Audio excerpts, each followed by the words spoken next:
Hola, hola, buenas tardes a toda la gente de España y la parte de Europa. Y buenos días también a toda la gente de Latinoamérica, siendo las 10 horas en Chile, 11 horas en Argentina, 9 horas en Colombia, Venezuela.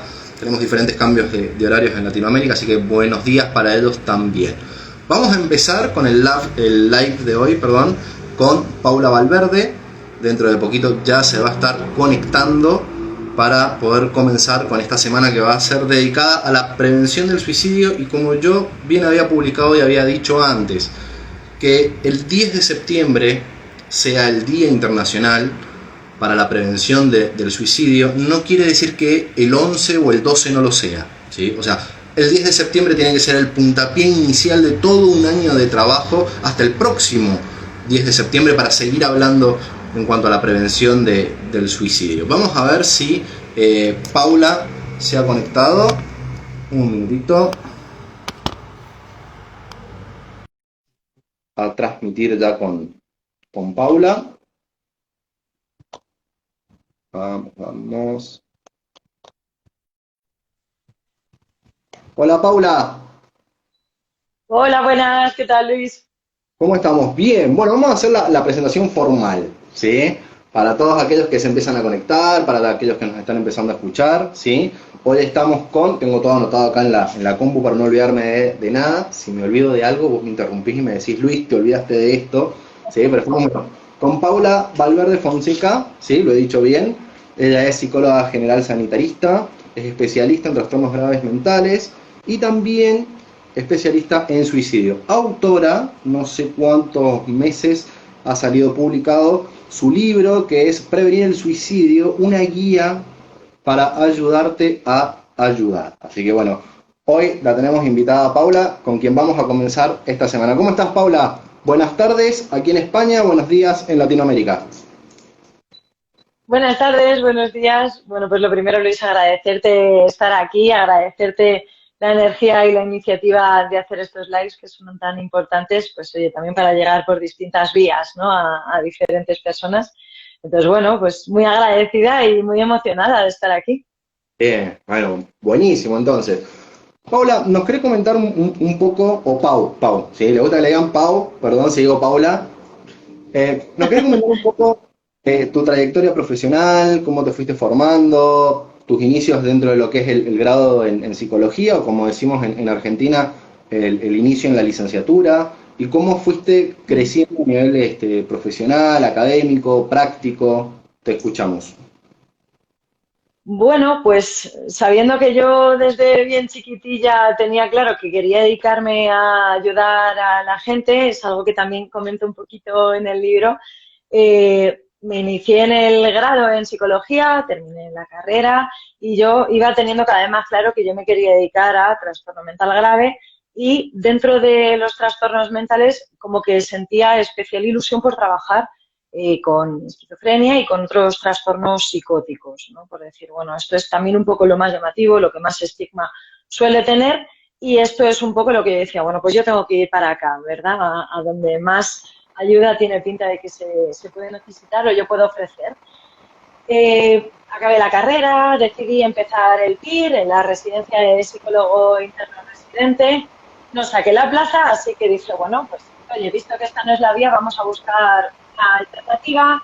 Empecé a hacer una formación de intervención social en trastorno mental grave y mientras pues iba haciendo voluntariados, iba estudiando por mi cuenta, otros he estado leyendo sobre el tema, ¿no? Y más allá de la titulitis que se pueda acreditar, todo lo que una también por gusto y por placer va leyendo. Pues bueno, pues me di cuenta en estos voluntariados que estuve haciendo de un poco de la necesidad de lo humano en el trabajo con personas afectadas de algún tipo. Porque es verdad que en los libros se trabaja mucho desde la patología, se trabaja desde la discapacidad, se trabaja a veces desde una perspectiva más fría o más distante de lo que a mí me gusta, con lo que yo me siento cómoda.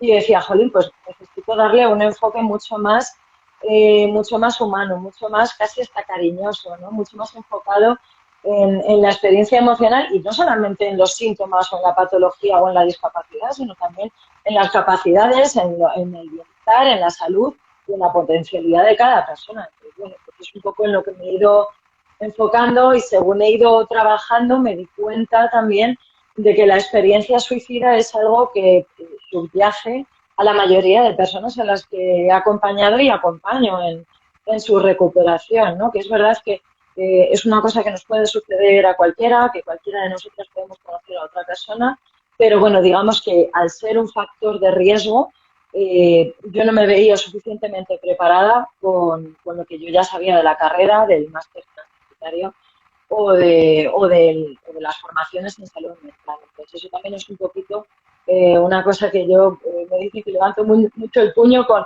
oh, es que las psicólogas, los psicólogos tenemos que recibir información y tenemos que formarnos también en prevención, en intervención y en prevención y acompañamiento en la experiencia suicida de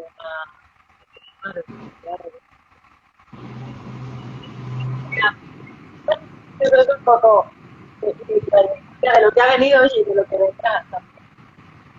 Bien, bien, bien. Sí, vos sabes que, y también para todos los que nos están escuchando, que compartimos la carrera de psicología, esto ya lo he escuchado muchas veces, ¿no? Como que tenemos mucho diagnóstico, mucha semiología, nosología, muchos nomencladores, el DSM, el CIE-11, actualizaciones permanentemente de patología y suicidio no lo vemos, o sea, como que entiendo que no hay una materia que se llame psicología del suicidio y las autolesiones, pero es como que tampoco es una temática o una psicopatología que estudiemos muy a fondo dentro de lo que es el gran abanico de trastornos mentales que por ahí vemos los psicólogos que nos dedicamos a la parte de clínica, a la parte de psicología sanitaria, como se dice en España, no lo vemos tan marcado. ¿Sí? En eso comparto mucho, quizás nos esté escuchando algún colega, algún compañero de trabajo, y si es distinto, estaría buenísimo también escuchar ese otro cambio de opinión. Pero sí es verdad, Paula, que no tenemos, y mirá que yo estudié en la Pontificia Universidad Católica, en la sede argentina,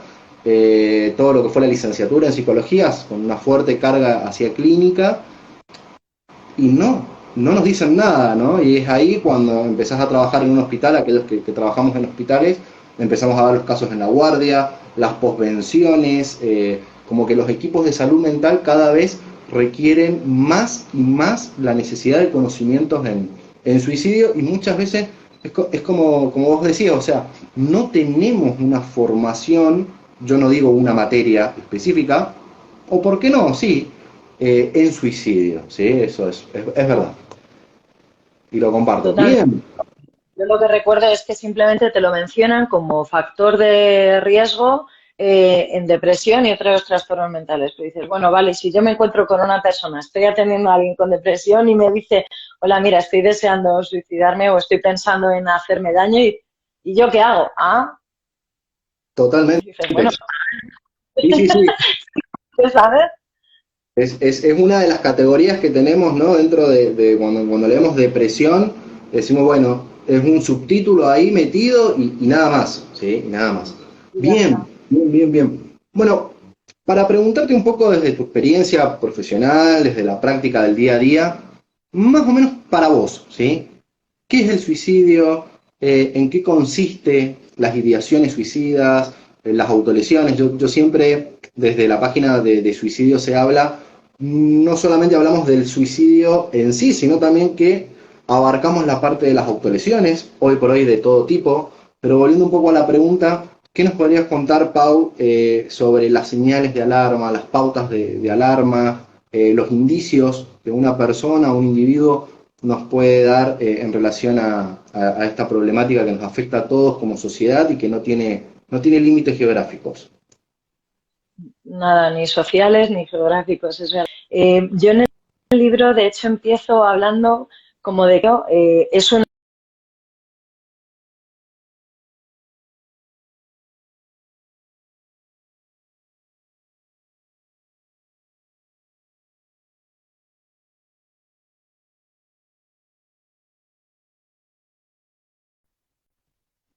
Entonces, teniendo en cuenta que el suicidio es una experiencia por la que puede atravesar una persona, digamos que es como un camino, ¿verdad?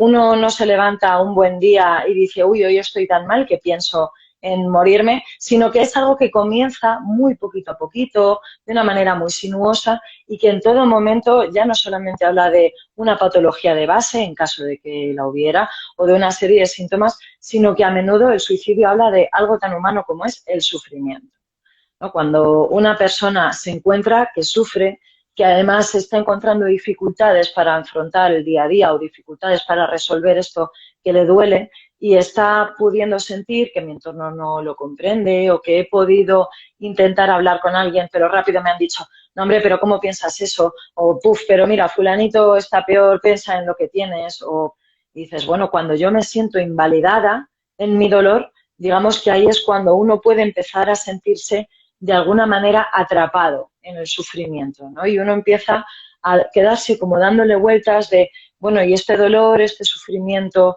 este malestar que siento hoy y que tiene pinta de que ha empezado hace ya una temporada, ¿cuándo va a acabar? ¿Cuándo va a acabar? ¿Cómo va a solucionarse si estoy intentando distintas alternativas y no consigo encontrar la salida hacia algo que me haga feliz? Porque pensemos que las personas que están atravesando una experiencia suicida no son felices y lo que no quieren es morir, sino que lo que desean es una vida sin este sufrimiento, ¿no? Lo que deseamos cualquier persona, una vida plena, una vida feliz, una vida en la que, oye, pues podamos afrontar las dificultades que vayan surgiendo y, sin embargo, cuando no se va pudiendo, si además yo siento que no tengo un grupo de pertenencia o que mi grupo de pertenencia no me comprende y de alguna manera empieza a sentirme rara, ahí es cuando puede empezar a plantearse la persona, esto no tiene salida, llevo tiempo mal, esto tiene pinta de que no hay alternativa y yo lo que estoy es muy cansada de sufrir, necesito descansar. Es algo que nos repiten a menudo las personas que están atravesando esta experiencia. Estoy cansado de estar mal, estoy desesperado de no poder disfrutar de las cosas que antes me hacían feliz o de siento que hago como de dementor con mi familia, ¿no? Alguna persona me ha comentado, joder, es que soy como un dementor y siento que le quito la energía a mis amigos y tal, porque como siempre estoy mal, entonces empiezan a sentirse también como una carga, que es otro factor de riesgo y que estos son pequeñas señales a las que tenemos que prestar atención, ¿no? Cuando podemos estar cerca de alguien que atraviesa una experiencia suicida. Cualquier verbalización sobre estoy cansado, no puedo más, es que siento que soy una carga, estaríais mejor sin mí, todas estas verbalizaciones nos tienen que hacer saltar las alarmas, ¿no? Uno de los mitos más extendidos es, bueno, quien lo dice es que no lo va a hacer, o al revés, quien realmente quiere suicidarse no lo dice. Dices, bueno, esto son mitos, además son mitos opuestos, lo que a mí siempre me hace pensar, pues efectivamente, si esto es lo que popularmente creemos, significa que no entendemos a la persona que está atravesando una experiencia suicida y lo que siempre, siempre, siempre hay que hacer en este caso es preguntar. Preguntar con ánimo de comprender y no con ánimo de responder, ¿no? Sino decir, oye, estoy observando que últimamente dices esto o algunas conductas un poco diferentes de, pues sale menos, tiene menos energía, a veces incluso alguien que suele escuchar mucha música, ya no escuchas música, ya no tienes ganas de hacer algo. Estas señales son las que estoy viendo, me están preocupando, me están haciendo ver que algo no está bien, me gustaría saber qué puedo hacer por ti, ¿no? Y una vez la persona nos cuente, también lo que habría que hacer cuando vemos todas estas señales es no tener miedo de mencionar la palabra suicidio.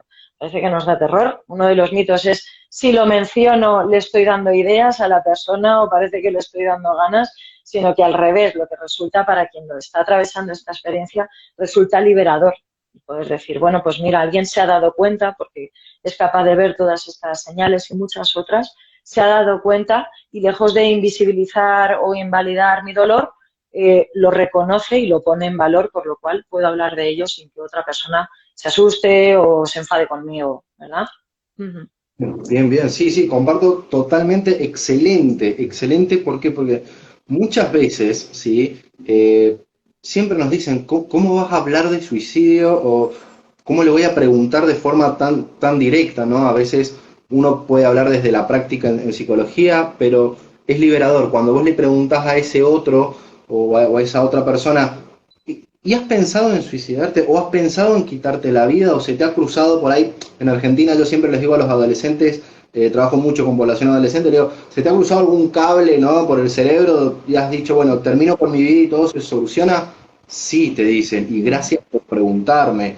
Y es ahí cuando vemos esa descarga emocional desde diferentes conductos de la psicología, catarsis, lo podemos llamar de diferentes formas, pero a ver, tiene que ver con esta descarga de poder decir, alguien está validando esto que yo siento, ¿no? Tal cual como vos lo estabas diciendo, perfecto, ¿sí?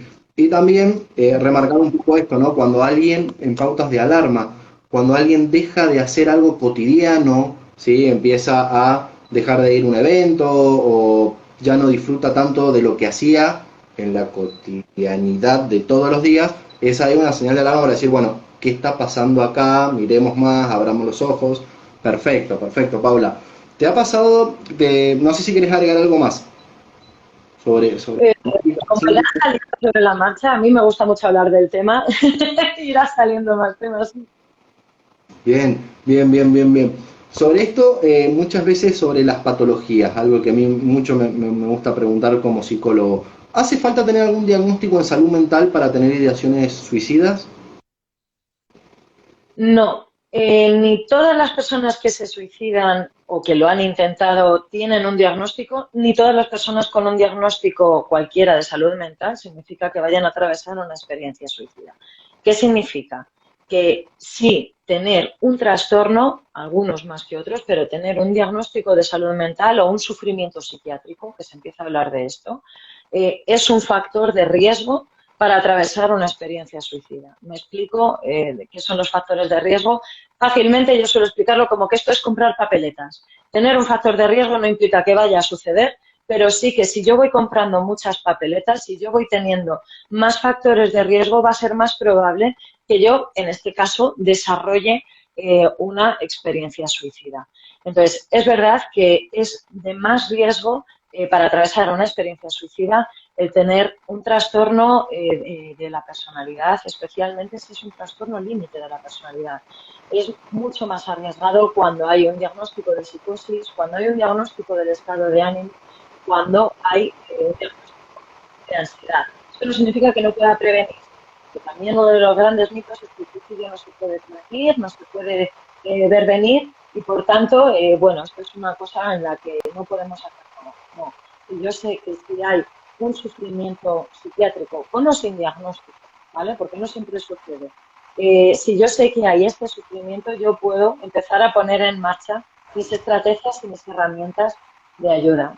Tanto si soy un profesional como si no lo soy, ¿no? El libro, en este caso, está dedicado a todos los públicos, no solamente de psicóloga para psicólogos, sino para padres, madres, hermanos, novios, amigas, profesores, profesoras, todo el mundo puede ver estas señales y decir, bueno, pues a lo mejor no hay un diagnóstico, pero yo empiezo a ver que una persona no se encuentra muy bien. En el libro también le dediqué una parte una pequeñita parte sobre salud mental y algunos diagnósticos, que no significa que uno, habiéndose leído este libro, sea capaz de diagnosticar, pero sí que sepa prestar atención a otras cosas.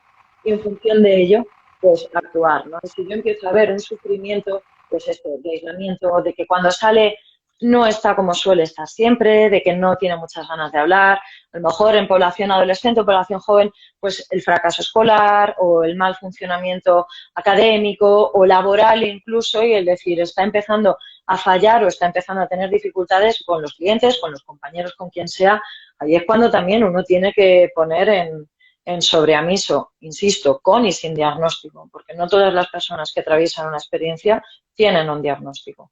Bien, bien, bien, qué importante esto. Y por qué iba mi pregunta a esto, ¿no? Muchas veces me dicen, bueno, ¿y cuál es mi diagnóstico, no? O sea, me puede decir cuál es mi diagnóstico. Yo muchas veces digo, bueno, a ver, el diagnóstico lo vamos a dejar acá y vamos a trabajar con la persona. Es verdad, como vos decís, a veces tenemos un diagnóstico formalmente hecho que nos da como resultante ideaciones suicidas, pero muchas veces no. Muchas veces no lo hay y muchas veces yo comparto esto y a veces hasta a mí desde las escuelas o desde diferentes instituciones me dicen, mamá, papá, me dicen, ¿qué diagnóstico tiene mi hijo, mi hija? Eh, Uh -huh. el diagnóstico por ahí no es tan importante como el hablar, ¿sí? No digo que no sea importante, digo que en algunas situaciones de suicidio o ideaciones, no sé si vos compartís esto, nos tenemos que centrar en la ideación y después vemos el diagnóstico, ¿sí? Como algo más complementario. pero no necesariamente, y esto también lo quiero remarcar y recalcar, como bien decía Pau, no necesariamente necesitamos un diagnóstico formado en salud mental. ¿Por qué? Porque muchas veces, por lo menos desde mi experiencia, digo, esto me pasa porque soy depresivo y me pongo el cartelito del diagnóstico y todo esto es por mi diagnóstico, ¿no? Entonces, como que no, a veces no hace falta tener un cartel ni una etiqueta para poder pasar por una experiencia suicida o alguna situación de vida que nos lleve a esta ideación. Perfecto, perfecto, perfecto. Es verdad que esto es muy relativo. Yo que trabajo en la Asociación Española de Apoyo en Psicosis, como yo trabajo en el servicio de inserción laboral, atiendo a cualquier persona con un diagnóstico de salud mental y esto es algo súper personal, súper relativo y muy subjetivo, porque para algunas personas el tener un diagnóstico resulta liberador porque por fin comprendo qué es lo que me pasa, por fin tiene nombre y casi como que tiene cara, y para otras personas el tener un diagnóstico no les dice nada. A mí habitualmente me dice poco el diagnóstico cuando realmente ya conozco a la persona. A veces el diagnóstico no está bien hecho y me encuentro con un montón de personas que dicen, no, mira, es que a mí con 16 me diagnosticaron ansiedad, luego con 21 resulta que era depresión, ahora tengo TOC, pero están viendo a ver si estos síntomas psicóticos que tengo son de esquizofrenia.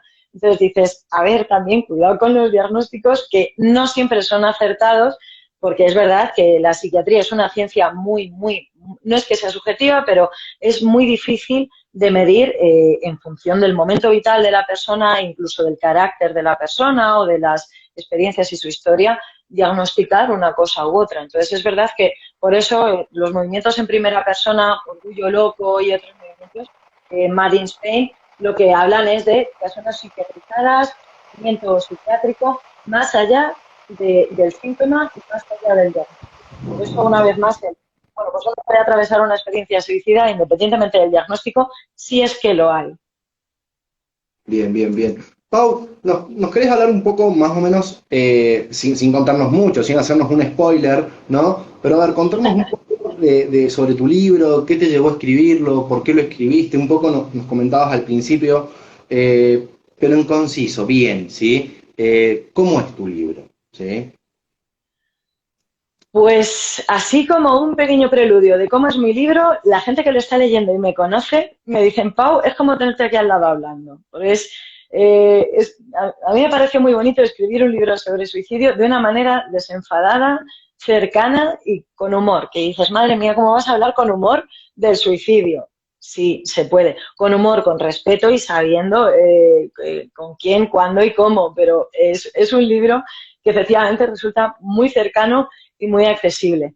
¿De dónde salió la idea? A mí no se me habría ocurrido escribir un libro, también porque dices, bueno, yo no soy, además cuando se me propuso la idea, yo dije, uy, si yo no soy de las personas que escriben libros, ahora lo pienso y digo, ¿qué tipo de personas escriben libros? ¿No? A veces las barreras, que los psicólogos también nos ponemos a nosotros mismos, que también somos personas. Yo me encontré hace 2 años con que estaba acompañando a una persona en su proceso de recuperación en Amafe. No vino, me extrañó porque pensé que estábamos teniendo un buen vínculo y le llamé y pues precisamente quería hablar conmigo porque, mira, estoy pensando en despedirme, Paula, porque estoy en el metro, no puedo más y quería darte las gracias porque eres la única que se ha preocupado por mí en los últimos meses. Entonces ahí me saltaron todas las alarmas, intenté mantener la calma dentro de lo urgente que era esta situación. Yo trabajo con mi compañero en el despacho, entonces mi compañero iba estando al tanto para intentar ver dónde estaba esta persona, en qué parada del metro, para poder enviar una ambulancia. Entonces, finalmente la situación se resolvió, esta persona fue atendida, ahora se encuentra mucho mejor y en su proceso de recuperación ha avanzado muchísimo. Pero yo me quedé con esta sensación de, puff, esta vez ha salido bien. Pero ¿y si no? Porque una vez más, en la carrera y en el máster sanitario no te explica nadie qué tienes que hacer ante una situación de crisis como es esta. Entonces, decidí estudiar el máster en suicidio, empecé a ir leyendo más, contactando con personas afines, recopilando más información de noticias y de cómo los medios comunican y hablan sobre el suicidio, cómo personas más famosas o personas de mi entorno hablan de suicidio. Y precisamente por estar en el servicio de inserción laboral de Amafe, yo soy muy activa en LinkedIn.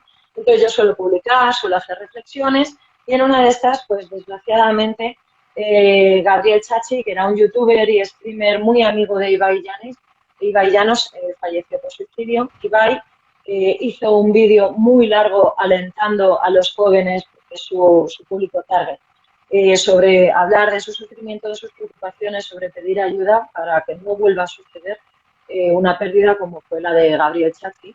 Yo hice una reflexión sobre este vídeo, debió de tener mucha repercusión porque a partir de ahí me encontró la que ahora es mi editora, Ana Belén Valverde, y me contactó: oye, Paula, mira, que en la editorial estamos leyendo tu perfil, nos gusta mucho cómo te expresas, nos gusta mucho tu formación, nos gusta mucho lo que parece ser tu manera de ser dentro de lo que uno puede mostrar en una red social como es LinkedIn, y queremos que escribas un libro. Y, no digo, mi primera reacción fue: pero si yo no soy de esas que escriben libros. Y luego dije: bueno, espera. A ver qué es esto de que yo no soy de esas personas que escriben un libro. Y fue saliendo un poquito a partir de ahí la idea. El libro salió en mayo, que antes me preguntaba, salió hace unos meses, salió en mayo, estuve en la feria del libro, firmando, fue un día precioso, súper emocionante. Y tiene, una vez más, ¿no?, esta finalidad de llegar a cualquier persona, independientemente de su formación, de la experiencia, incluso de la relación que podamos tener. Bien, sí, excelente, excelente, porque aparte hay como una pequeña leyenda abajo que dice una guía para ayudarte a ayudar. Eh, ¿Nos querés comentar un poco cómo es eso, no? Porque uno dice, bueno, suicidio, ya sabemos de qué va a hablar un poco el libro. Ahora, yo leo la segunda parte y dice una guía para ayudarte a ayudar, y es como que yo siendo lector, y esto es una opinión, pero a mí lo que me produce es como que me están incentivando y me están invitando a que yo pueda ayudar, sea o no sea psicólogo profesional de la salud mental, un estudioso, un erudito en la materia. Me suena a eso, a que Paula me está invitando a, te voy a ayudar a que ayudes, ¿sí? No sé si, sin contarnos mucho y hacer un spoiler, ¿no?, del libro, pero ¿cómo es eso? ¿Cómo es eso? Porque la sensación que a mí me da es esa, ¿no? Bueno, decir, bueno, me están invitando y me están de alguna manera también comprometiendo, y lo digo bien, eso está bueno, ¿no?, a que forme parte de esta problemática. A eso me invita cuando yo leo el libro. No soy un gran lector, pero sí reconozco que leo mucho. Los psicólogos estamos permanentemente, ¿no? Pero cuando lo leí dije, wow, y no es de obsecuente, digo, me están invitando a, che, Luis, comprometete que yo te voy a ayudar a que puedas ayudar. ¿Cómo fue un poco este subtítulo? No quiero ser reiterativo, pero cuando uno dice libro de suicidio, ya sé de qué va. Ahora leo la segunda parte y se pone mejor. ¿Cómo fue eso? ¿Cómo es que yo tengo que hacer algo si yo solo vengo a leer, ¿no? Y decir, no, es verdad, el libro, yo la premisa que le pedí a la editorial fue yo quiero que la palabra suicidio aparezca en la portada, precisamente no como manera de llamar la atención, que oye, pues de alguna manera también, sino por decir, oye, pues hablemos de esto sin miedo y sin tabú, ¿no? Y sabiendo qué es lo que vamos a leer. Lo de una guía para ayudarte a ayudar, es verdad que suena casi poético, porque el libro es una guía. Yo pretendo guiar al lector o lectora que esté pasando por encima de este libro para, de alguna manera, profesionalizar, ¿no? Quiero decir, todo el mundo puede ser un agente de cambio, todo el mundo puede ayudar a alguien que está sufriendo, porque es una de las cosas más bellas que tenemos los seres humanos, ¿no? Casi que nos cuesta ver a una persona sufrir y ser indiferente. Entonces, si precisamente yo leo estas señales de alarma y veo que hay alguien que puede estar necesitando ayuda, pero no sé qué puedo hacer, que esto es algo que también nos solemos encontrar, quienes trabajamos en salud mental, que familiares, amigos, allegados nos dicen, pero es que no sé cómo ayudarle. Ok, pues este libro es con esto vas a saber ayudar. Vamos, el libro tiene como dos partes. Una primera parte más como de teoría que sirva para empatizar, conectar y comprender a la persona que está atravesando una experiencia suicida, y una segunda parte de herramientas de ayuda, herramientas eficaces. Esta segunda parte es tanto para si yo, Paula, soy capaz de ver que Luis está emitiendo señales de alarma que me pueden poner en peligro por igual está pensando en el suicidio. Entonces, este capítulo va para que yo, Paula, sepa ayudar a Luis. Hay otro capítulo en el que yo, Paula, como persona, agente de ayuda, cómo puedo ayudarme a mí misma, cómo puedo cuidarme para prevenir este síndrome del burnout, ¿no? Del cuidador quemado, cómo puedo cuidarme, ¿no?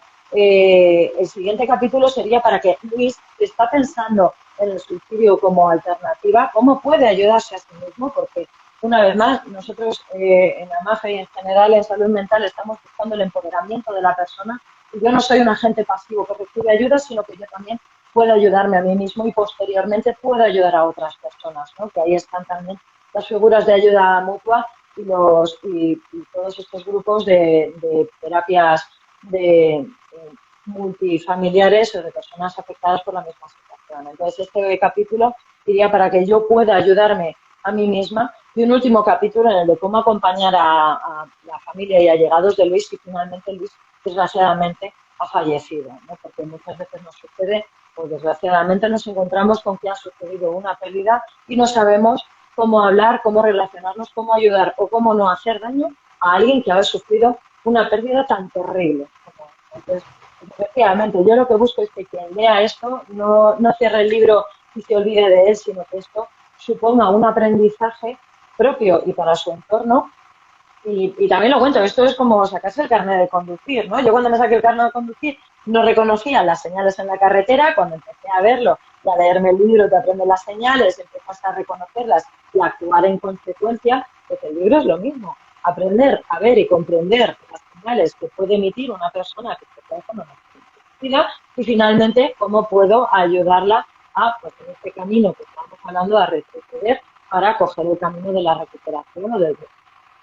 Bien, bien, bien. Bueno, lo voy a volver a repetir porque ahí lo estaban preguntando, ¿sí? Me preguntan cómo se llama el libro. El libro se llama Prevenir el suicidio, dos puntos, porque ahí es la parte. Ah, ahí está. Prevenir el suicidio, ¿sí? Una guía para ayudarte a ayudar, por Paula Valverde, que me estaban preguntando ahí en el chat, me estaban enviando mensajitos del directo por ahí. Si miro para otro lado, porque estoy recibiendo los mensajes. Lo pueden conseguir, lo pueden buscar en internet, pueden entrar a las redes, a los diferentes perfiles de Pau y ahí poder hacerse de esta guía. Me quedo un poco con el último capítulo que me decías, ¿no? Sobre esto, ¿qué hacer una vez que hay un suicidio consumado, como decimos acá en la Argentina, o la parte que desde la salud mental llamamos la posvención, ¿sí? Muchas veces me preguntan, bueno, hablan de la prevención, bien, ok, la prevención, el concepto lo tenemos.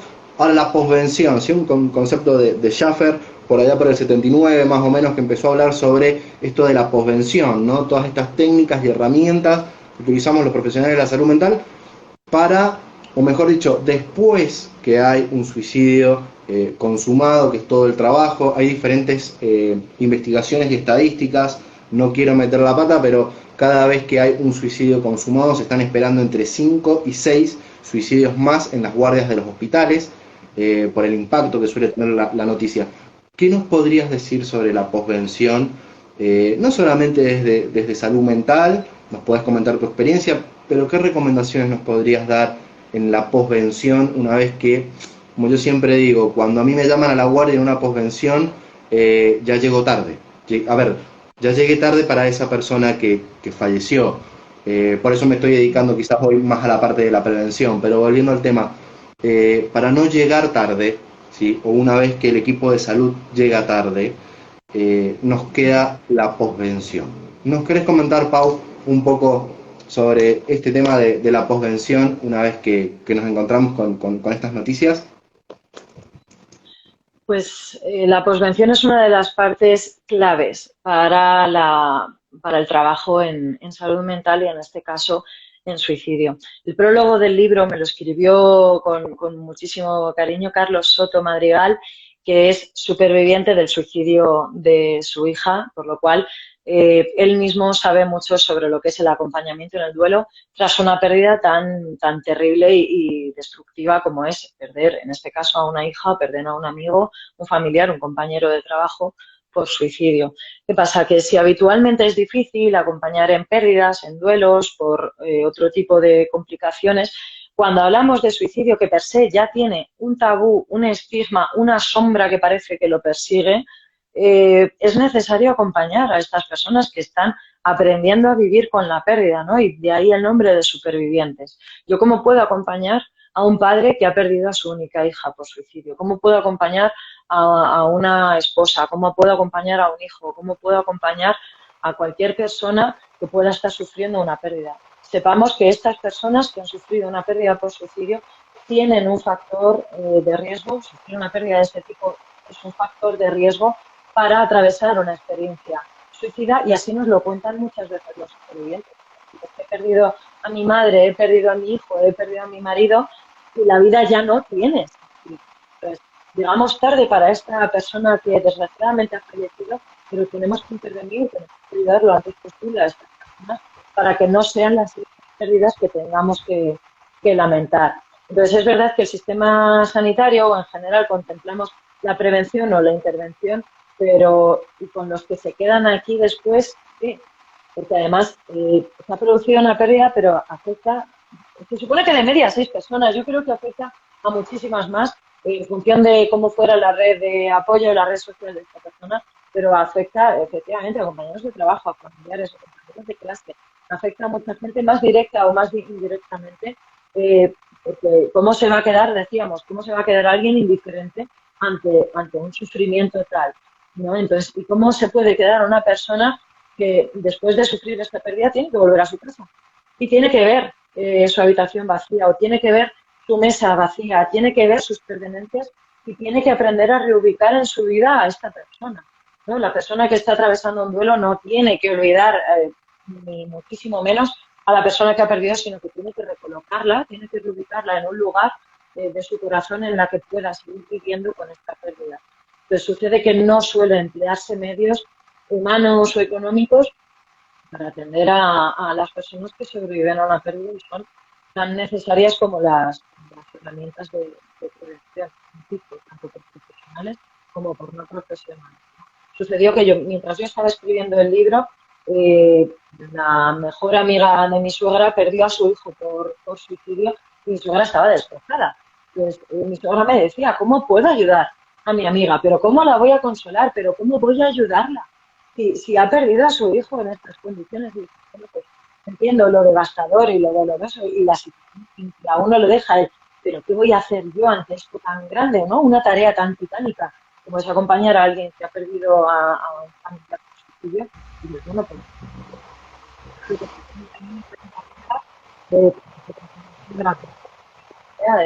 ¿cómo puedo ayudar a alguien que sufre? Bien, sino la dimensión que tiene la posvención, ¿no? Es gigante. Yo siempre digo, a veces cuando me ha tocado trabajar más allá de la posvención directa, esa mamá, ese papá, ese hermano, ese amigo, pero también ese compañero de trabajo que es amigo del amigo del amigo de la persona que se quita la vida, que también se queda mal. Por eso digo, la dimensión, el tamaño, hasta dónde puede llegar la posvención en problemáticas de suicidio consumado, yo siempre digo, el límite no lo vamos a conocer, ¿sí? Porque cada vez es más grande, ¿no? Esto mismo que vos me decías, la amiga era, perdón, de tu suegra, era la hija de la amiga de tu suegra. Entonces, la dimensión es cada vez gigante, y lo importante que es, ¿no? No solamente, como siempre digo, o el lema que tenemos en De Suicidio se habla, no siempre referido al profesional de la salud mental, sino también, bueno, y aquel que no es profesional de la salud mental también puede ayudar, ¿sí? También. Y además, se suele pensar que, bueno, el duelo debe de durar solo un poquito, ¿no? Y los muchos mitos del duelo también. Y dices, bueno, pues esta persona que ha perdido a un hijo, a un compañero, a quien sea, es doliente durante mucho tiempo. Quiero decir, tenemos la tasa de suicidio anual, pero luego la tasa de dolientes no se queda en 2020, cuando ha sucedido la pérdida. Es que también duele en 2021, es que también duele en 2022, y duele todas las Navidades, duele todos sus cumpleaños, y duelen todos los veranos que nos vamos de vacaciones sin esta persona.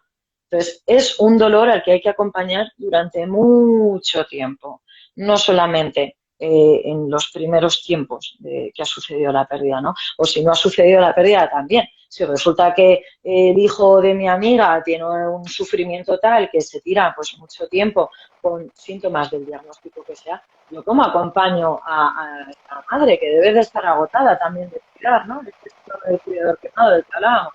Pues si es algo más crónico o que lleva mucho tiempo de evolución, voy a tener que ser capaz de acompañar durante mucho tiempo a esta persona. De acompañar con cariño, con empatía y con eficacia. Sí. Bien, bien, bien, totalmente. Pau, para ir más o menos dándole un cierre y también un poco enfocándonos. Hemos hablado de la prevención, de las intervenciones, de tu aporte a nivel académico-social, ¿no? Como es el escribir un libro. Hemos hablado de la posvención. ¿Qué mensaje desde de suicidio se habla? ¿Sí? Este lema de que tenemos que hablar de esto. ¿Qué mensaje nos podrías dejar? Que no tengamos miedo, al revés, que quitémonos un poco las capas, las barreras y las protecciones que nos ponemos a nosotros mismos sobre el dolor ajeno, porque es verdad que a veces asusta ver a alguien sufrir. Quitémonos como estas dificultades o estas defensas y atrevámonos a acercarnos al otro, a ser agradable y ayudar, porque de verdad que no cuesta nada, no hace falta tener un doctorado y ser nada, con ser una persona que como yo tengo sentimientos y tú los tienes y los tuyos están afectados, te voy a entender porque yo también los tengo, con que tenga esta actitud de querer escuchar genuinamente, de querer acompañar empáticamente y de querer estar, con tener, digamos, esas herramientas y conocimientos básicos de cómo ayudar, a veces incluso de cómo no cagarla, porque también es fácil hacer daño, con tener estas ganas de ayudar y esta sensibilidad, podemos llegar muy lejos. Es algo que también le digo a los medios de comunicación cuando nos dicen, oye, los periódicos o las radios, ¿cómo podemos hablar de esto? Con cariño, con empatía hacia las personas que atraviesan esta experiencia y hacia sus familiares. Quiero decir, ponte en el pellejo de la otra persona. ¿Qué puede estar necesitando? Si yo estuviera en esta situación que sufro tanto y tal, ¿qué me ayudaría? ¿Que alguien pasara de largo o que alguien reconociera que yo no estoy bien? Pues es simplemente ponernos la camiseta de la empatía y salir por ahí todos los días con la misma camiseta de yo estoy para ayudar a quien pueda necesitar. Bien, bien, bien. Hermoso, hermoso la manera de cómo fuimos cerrando para terminar con este mensaje empático, ¿no? Esto de ponernos en el lugar del otro, yo creo que es la gran capacidad que tenemos los seres humanos, ¿sí? Un poquito más desarrollada en algunos, otros no tanto, pero a ver, es ponerme en el lugar del otro y decir, ¿qué puedo hacer? ¿Sí? Y como vos decías, eh, y no cagarla, ¿no? O sea, no cometer un error, no meter la pata, como decimos en Argentina, no mandarnos un pedo y decir, uy, está bien si hablo, está mal, ¿no? Perfecto, perfecto. Bien. ¿Algo que nos quieras comentar, decir, agregar? Pues que ojalá se hicieran más lives, ojalá más gente, más canales de Instagram, de YouTube, de Twitch y otros streamings que nos atrevamos a hablar en distintos medios de suicidio. Y de verdad, Luis, agradecerte este espacio, agradecerte tu trabajo y agradecerte la colaboración y esta invitación. No, por favor, también agradecerte a vos, Paula. Yo siempre lo digo en todos los live, un poco casi siempre hacia el final. La idea es, a través de Suicidio se habla, abrir la apertura de que los profesionales y no profesionales quieran participar. Paula agarró y dijo, a mí me gustaría participar, ¿cómo puedo hacer? Recién escuchamos un extenso currículum de ella, mucho trabajo, mucho laburo, como decimos en Argentina, pero es eso. Es decir, la puerta está abierta. ¿Quiénes quieren participar? Paula agarró y dijo, yo participo. Y así es como se han ido sumando todas las personas que hoy y toda esta semana van a estar formando parte de diferentes live. Siempre para finalizar, algo que yo siempre digo, desde la Argentina, frente a cualquier cosa o cualquier situación de riesgo, acudir a los centros de salud desde la Argentina. Ya nos dirás vos en España cómo funcionan, porque cada sistema de salud nacional es distinto según el país donde se encuentren, pero siempre es importante poder decir esto desde Argentina. Frente a cualquier situación de riesgo, por favor avisar y pedir ayuda a las guardias de cualquier hospital público, de las salitas, como le decimos en Argentina, que es la atención primaria en salud, o al 0800 810 333, opción 4, que es el teléfono de salud mental en la Argentina, ¿sí? No sé desde España cómo están manejando esto. En España, cuando hay una situación urgente y de máximo riesgo, por supuesto llamar al 112 y pedir ayuda inmediata. Tanto si es la persona que está atravesando la experiencia suicida como si es una persona cercana, allegada o familiar, Habilitado está el teléfono 024 de atención al suicidio y el teléfono de la esperanza. Y digamos que hay un teléfono nacional y luego diversos teléfonos en función de cada comunidad. Y son profesionales capacitados para ayudar de manera telefónica a quien está atravesando esta experiencia. De todas maneras, en el libro también hay un último apartado de si necesitas ayuda, puedes pedirla aquí, aquí, aquí, aquí, aquí, a nivel nacional en España y en distintas comunidades, de asociaciones, de grupos de ayuda mutua, asociaciones de salud mental, a la propia Confederación de Salud Mental, en la que también colaboro. Sitios hay, desgraciadamente no se conocen tanto como se debiera conocer, pero hay ayuda, claro que sí. Perfecto. Bueno, esto ha sido todo a través del primer live de Suicidio se habla. Hoy estuvimos hablando con Paula Valverde, psicóloga sanitarista, ¿sí? Autora de este excelente libro, ¿no? Que me invita, como siempre, autora de Prevenir el Suicidio, una guía para ayudarte a ayudar. Así que muchas gracias, Pau, por todo. Seguramente, si tienes algo de tiempo más adelante, haremos otros live. Un montón de temas en el tintero nos han dejado. Genial, genial, seguro que sí. Así que bueno, que tengas una excelente tarde, buen día a toda la gente de Latinoamérica.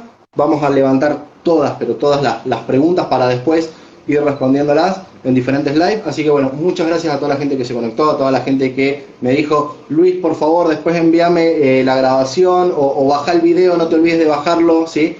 Muchas gracias a todos los que hacen de Suicidio se habla, porque de estos temas tenemos que hablar, ¿sí? De estos temas tenemos que hablar todos, ¿sí? Así que muchas gracias, Paula. Nos vemos. Gracias. Chao. Gracias. Gracias. Chao, chao. Gracias.